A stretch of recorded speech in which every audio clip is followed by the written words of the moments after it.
Pushpa impossible serial के सभी fans को मेरा नमस्कार। तो फ्रेंड्स, आज की कहानी भी काफी इंटरेस्टिंग है आज के एपिसोड की। तो चलिए मैं कहानी शुरू करती हूँ। तो सबसे पहले सीन में ये दिखाया गया है कि जुगल अपने गुरुजी की पूजा कर रहा है, उनकी मूर्ति की पूजा कर रहा है। तभी एक व्यक्ति आके उसे सूचना देता है कि इस बार जन्माष्टमी के अवसर पर वीरेंद्र सेतलवार जल्दी ही रानकी गांव आने वाला है। तो इस पर जुगल कहता है उस व्यक्ति से कि मुझे पता था कि इस बार उन्हें पता चल चुका है कि पुष्पा भी जन्माष्टमी पे रानकी आने वाली है, तो जरूर वीरेंद्र साहब भाई साहब भी पीछे पीछे उसके गांव आएंगे और इस बार वो भी जल्दी आएंगे। मुझे पता है कि वो क्या करने वाले हैं। मैंने भुवन काका को देखा है कि किस प्रकार उन्होंने चार कारीगर को मौत के घाट उतरवा दिया था। मुझे इस बार कहीं न कहीं डर लग रहा है कि वो पुष्पा के साथ भी कुछ ऐसा वैसा ना करें। आखिर तो वो भुवन काका के बेटे हैं और अपने बिजनेस को लेके वो कितने संजीदा हैं मुझे मालूम है। मुझे बहुत ज्यादा डर लग रहा है पुष्पा के लिए, और पुष्पा भी अपनी जिद पे अड़ी है कि वो पटोला का काम शुरू करेगी ही। अब आगे के सीन में दिखाया गया है कि प्रार्थना पढ़ रही है और बापोद्रा वहां पर हैरानी परेशानी में यहाँ वहां घूम रहा है। प्रार्थना ध्यान नहीं दे रही है कि पापा क्या कहना चाहते हैं, और वो भी प्रार्थना को कह नहीं पाता है। लेकिन फिर वो हिम्मत जुटा के प्रार्थना से कहता है कि प्रार्थना एक बार खोलना अपना लैपटॉप और देखना लोगों ने पोलिंग में क्या किया है। तो प्रार्थना कहती है कि पापा इतनी जल्दी अभी रिजल्ट नहीं आया होगा, थोड़ा तो वेट कीजिए। तो वो कहता है कि मुझसे वेट ही तो नहीं हो रहा है। तो सुशीला प्रार्थना से कहती है, देख तेरे पापा बहुत बेचैन हैं रिजल्ट जानने के लिए, तू बता ही देना जो भी रिजल्ट आया है। उसके बाद प्रार्थना लैपटॉप खोलती है और उसके बाद वो पोलिंग का रिजल्ट देखती है। रिजल्ट देखने के बाद वो बापोद्रा से कहती है कि पापा ये तो बहुत बड़े टेंशन की बात हो गई है। बापोद्रा को भी तुरंत टेंशन हो जाता है। तो प्रार्थना कहती है कि पापा 91% लोग हैं जिन्होंने ये मैसेज किया है कि वो आपको पसंद नहीं करते हैं, वो आपको अगले कॉर्पोरेटर के रूप में नहीं देखना चाहते हैं। तो इस पर बापोद्रा कहता है, मुझे पहले से ही मालूम था कि ये चौल वाले कभी मुझे वोट नहीं देंगे, ये कभी मेरी तरक्की नहीं चाहेंगे। तो सुशीला कहती है कि हाँ, आपको तो सारा बात पहले से ही मालूम होता है। तो बोलता है कि मुझे मालूम है कि ये सारे हरामखोर हैं और ये मुझे कभी वोट नहीं देंगे। मैं अब चाहता हूँ जगताप साहब को बोल देता हूँ कि मुझे नहीं खड़ा होना है। अब कौन अपनी जगह हसाई कराएगा। अपने पिताजी को टेंशन में देखकर प्रार्थना जो है अचानक से खूब तेज हंसती है और कहती है कि पापा आप इतने टेंशन में आ गए, मैं यही देखना चाहती थी। तो बापोद्रा कहता है, क्यों, क्या हुआ पापा? 91% लोग आपको वोट देना चाहते हैं और वो चाहते हैं कि अगले कॉर्पोरेटर आप बने। इस बात को सुनकर बापोद्रा बहुत खुश हो जाता है और अचानक से पलट के कहता है कि मुझे मालूम था कि मुझे चौल वाले पसंद करते हैं। तो सुशीला कहती है कि अभी आप कह रहे थे वो आपको पसंद नहीं करते हैं, और अभी आप जब सुने कि 91% लोग आपको देना चाहते हैं तो आप कहते हैं कि हाँ लोग आपको पसंद करते हैं। तो बापोद्रा कहता है कि वो तो मैं बस ऐसे ही बोल रहा था, दरअसल अंदर से तो मुझे भी मन है कि मैं कॉर्पोरेटर बनूं और ये चुनाव जीतूं, लेकिन क्या है ना कि थोड़ी सी शर्म आती है, इसलिए ठीक से बोल नहीं पाता हूँ। उसके बाद वो जगताप साहब को फोन लगाता है विधायक जी को और कहता है कि मैं अभी आपके ऑफिस में मिलने के लिए आ रहा हूँ, और वो जगताप साहब के यहाँ जाने के लिए निकलता है विधायक जी के यहाँ, और इधर प्रार्थना भी अपने कॉलेज के लिए निकलती है। अब अगला सीन भास्कर के यहाँ का है। भास्कर के यहाँ नीलिमा और रमेश भास्कर के बच्चे को देखने के लिए आए हुए हैं, और वो लोग अभी वहां से निकल ही रहे हैं कि पुष्पा आ जाती है, और पुष्पा नीलिमा को वॉकर से चलते हुए देखकर हैरान होती है। तो पूछती कि क्या हुआ तुझे पैर में? तो रमेश कहता है बाथरूम में गिर गई थी तो चोट लग गई, तो डॉक्टर ने ये चलने के लिए दिया है। तो पुष्पा पूछती है नीलिमा से कि ये ऐसा क्या क्या हो गया कि तू गिर गई? तो रमेश कहता है कि मेरे ही कुछ काम को इधर उधर करके कर रही थी और बाथरूम में पैर फिसल गया। फिर पुष्पा जब रमेश को गौर से देखने लगती है तो रमेश कहता है, क्या आप मुझे ऐसे क्यों देख रही हैं पुष्पा बहन? क्या लग रहा है कि मैं बहुत सुधर गया हूँ ना? हाँ मैं सुधर गया हूँ, नीलिमा की देखभाल ने मुझे सुधार दिया है। तभी बच्चे के रोने की आवाज आती है। तो पुष्पा कहती है कि भास्कर ये बच्चा क्यों रो रहा है? तो भास्कर कहता है कि पता नहीं आंटी, काफी देर से ये रो रहा है, मैं काफी चुप करा चुका हूँ, आई भी चुप कराई है लेकिन ये चुप ही नहीं हो रहा है। तो पुष्पा कहती है कि ऐसा कर, तू इसे कंधे पे ले और इसके पीठ को धीरे धीरे सहला। तो भास्कर बच्चे को कंधे पे लेता है और उसके पीठ को धीरे धीरे सहलाता है।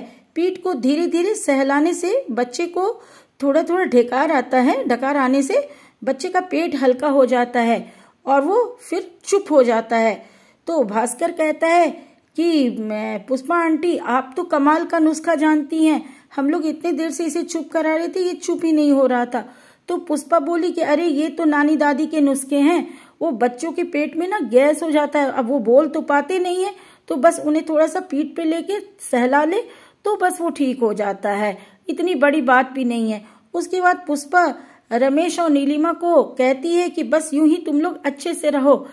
और उसके बाद भास्कर कहता है कि आंटी आप थोड़ी देर बैठिए। आशा वरी भी कहती है, तो पुष्पा कहती है नहीं, मुझे गांव जाना है, मैं पहले पाटन जाऊंगी और वहां से रानकी गांव जाऊंगी, क्योंकि मुझे 2-4 कारीगर को वहां से लेके आना है और पटोला का काम शुरू करना है।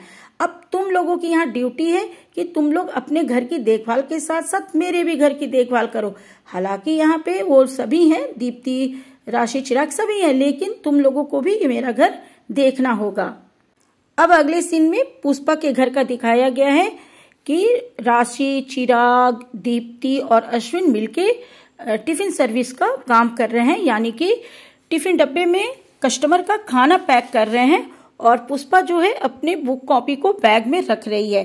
तभी चिराग पूछता है कि मम्मी तू ये बुक कॉपी लेके क्या करेगी, ये पाटन लेके जाएगी? तो पुष्पा कहती है कि क्यों नहीं लेके जाऊंगी, अब इतने दिन जो मेरा कॉलेज छूटेगा तो कम से कम पास में बुक रहेगा तो पढ़ाई तो करूंगी।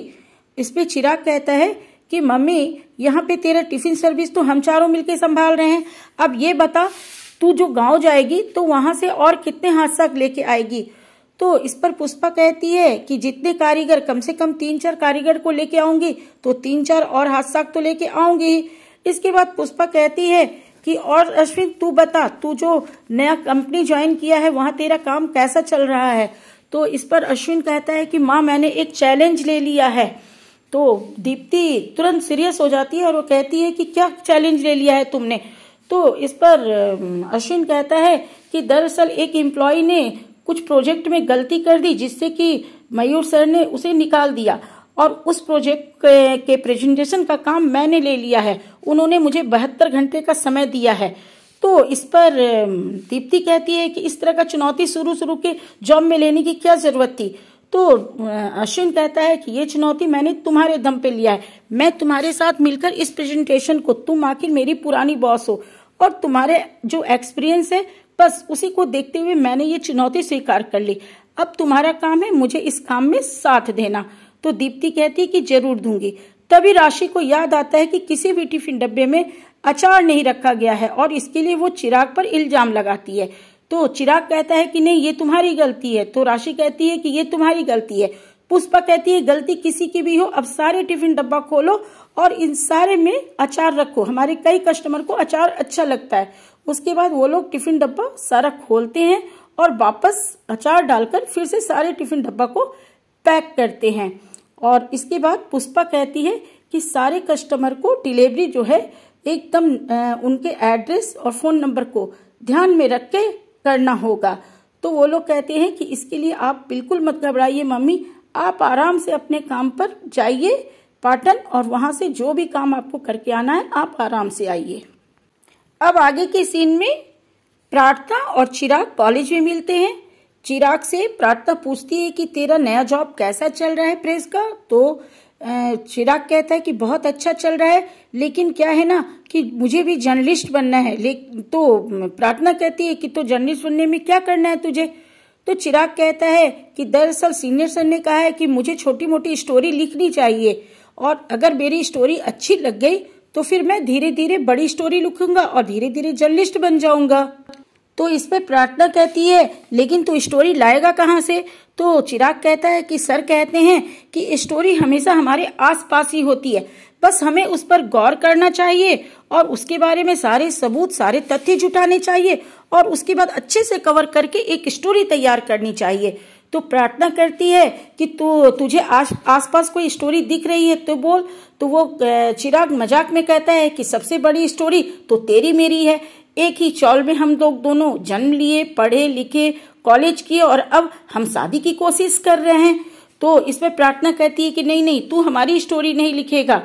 तो चिराग कहता है तो ऐसा करता हूँ कि कोई स्टोरी नहीं तो मैं बापोद्रा का ही स्टोरी लिख देता हूँ, तुम्हारे पापा का स्टोरी लिखूंगा तो और हिट होगी। तो इसमें प्रार्थना कहती है कि नहीं, तुझे पापा के बारे में कुछ नहीं लिखना है। फिर प्रार्थना ही कहती है कि तुझे पता है पापा कॉर्पोरेटर के लिए चुनाव में खड़े होने वाले हैं नगर निगम की ओर से। तो इस पर चिराग कहता है कि अरे वाह, ये तो बहुत अच्छी स्टोरी मिल गई। देख, तेरे पापा को अगर कॉर्पोरेटर बनना है तो उन्हें थोड़ी पब्लिसिटी तो चाहिए। अगर मैं अपनी कवर स्टोरी में उनके बारे में लिखूंगा तो उन्हें अच्छा फुटेज मिलेगा, पब्लिसिटी मिलेगी। तो इसमें प्रार्थना कहती है कि ये बात तो चिराग तू ठीक कह रहा है।